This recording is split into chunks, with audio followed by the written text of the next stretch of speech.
Well, greetings from Yamashiro. Seems just like yesterday that I was in this area, which isn't much of a exaggeration, because this is the third time in the past month that I've come into this region, all because of an obsession of mine. Some years ago I was cycling through here with a friend. He showed me a track that was, he explained, was very interesting.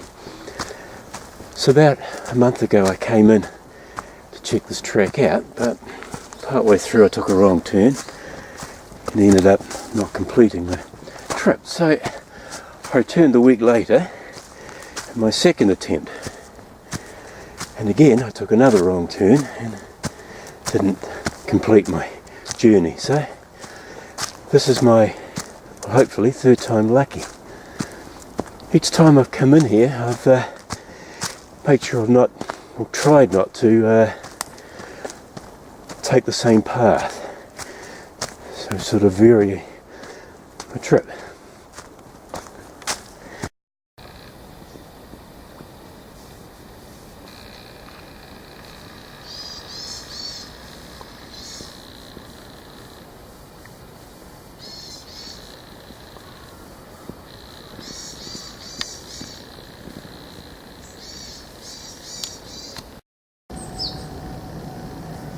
Oh, I've reached my first sort of photo opportunity stop. Up and amongst those bamboo, it's the Katsuki ginger.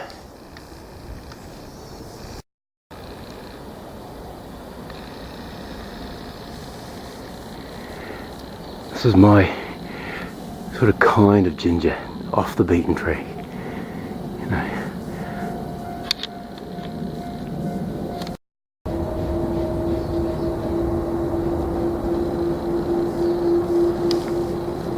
Looking at the kitsune, I would say this is an Inari ginger.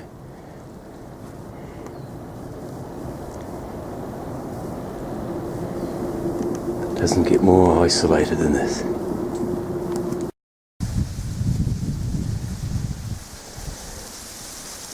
Because rice is a very important part of the Japanese diet, not just in solid form but in liquid form, it's important at the early stages of rice planting that they have adequate water supply. So everywhere you go in Japan, even in the cities, you'll find reservoirs like this, where the rainwater accumulates, and when needed it is then channeled to the appropriate field, or paddy as sometimes known.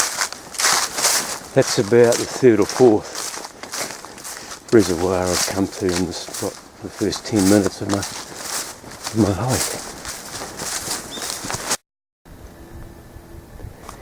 I've reached the settlement of Jindaoji. Quite a nice, quaint little village. There's a very famous temple here, housing some very important religious icons. On my first trip I bypassed this village and went via the hills in the distance.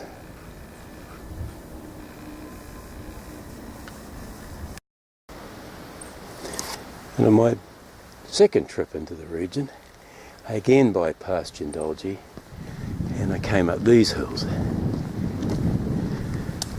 Today I'm taking the mountain lane, the more leisurely pace.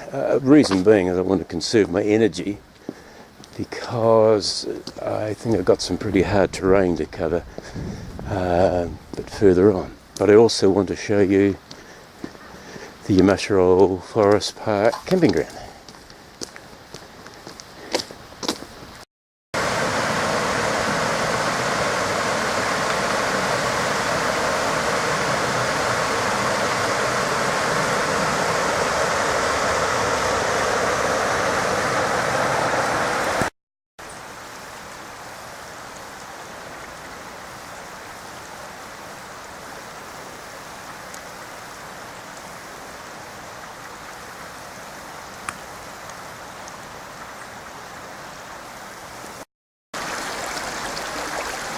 for the Yamashiro Forest Park camping ground.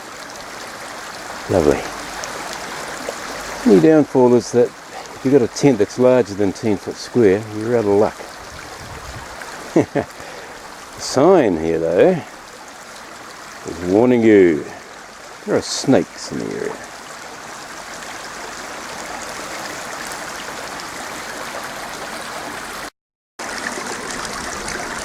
So if you don't you want to do a bit of camping but not tenting it, there are lots of cabins here nestled in amongst the trees. Very basic, mind you, but offering shelter and heater and other facilities.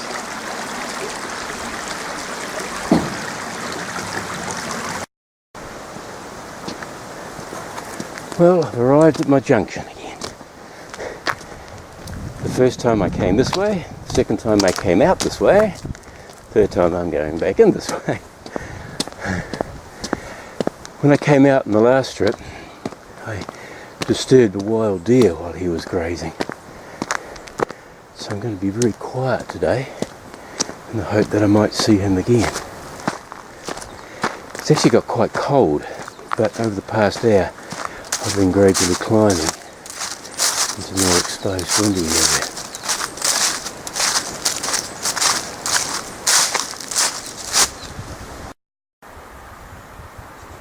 On my second trip, coming out of here, this is where I emerged. And I'm only 300 metres from the junction. It's quite familiar.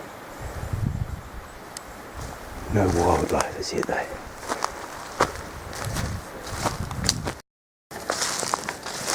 Beginning to recognise some familiar landmarks, namely this little bridge. So I'm still on track, no pun intended. But very soon I think a change of direction is about to take place. I arrived at my junction. I took the track on the left, thinking that as it was ascending, it was the logical one to take that would bring me out onto the road. Although it did, but it wasn't the end of the track. So, this is where I'm going today. In a bit of snow in here, or heavy frost. There's also lots of signs of deer track dropping, so keep the eyes peeled, you never know, I might see something.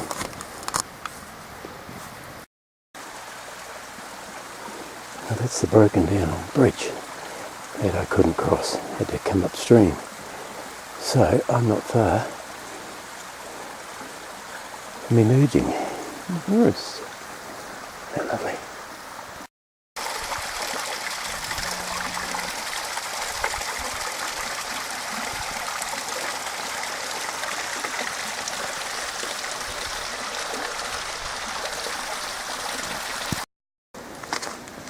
This would be an ideal place for some wild camping. I mean, it's not far to walk in.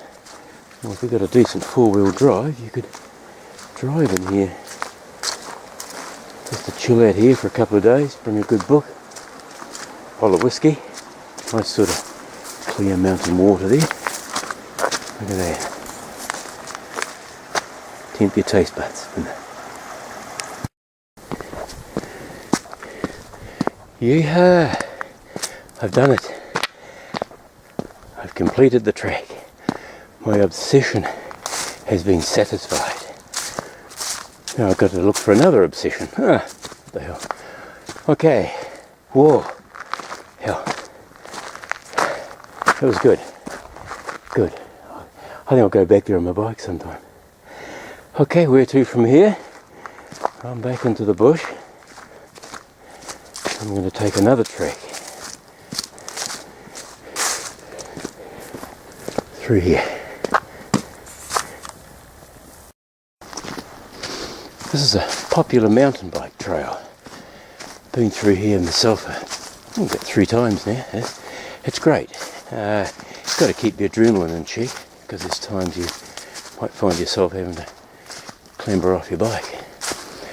But I'm going to take another trek, branches off this one, circumnavigates a little village, brings me out hopefully somewhere where I can stop and have a bite to eat. Stomach's getting a bit hungry. A little bit of snow on the ground, probably left over from yesterday's little wee flurry. At another junction, this way here takes you through tea plantation and down into Wasaka town. But I'm heading this way here in the hope that I can come down eventually out into Kiatanabe.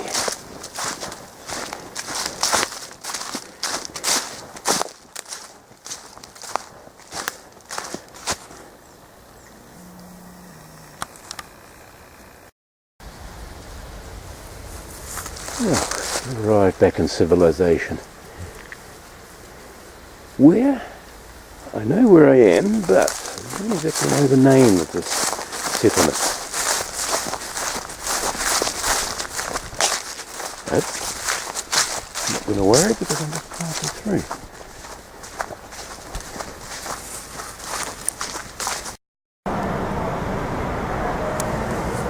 Hey, greetings from Kiatanabe Station. About 6 hours ago, I left Kamikoma Station to fulfill that obsession of mine and complete that track, which I did. It was great.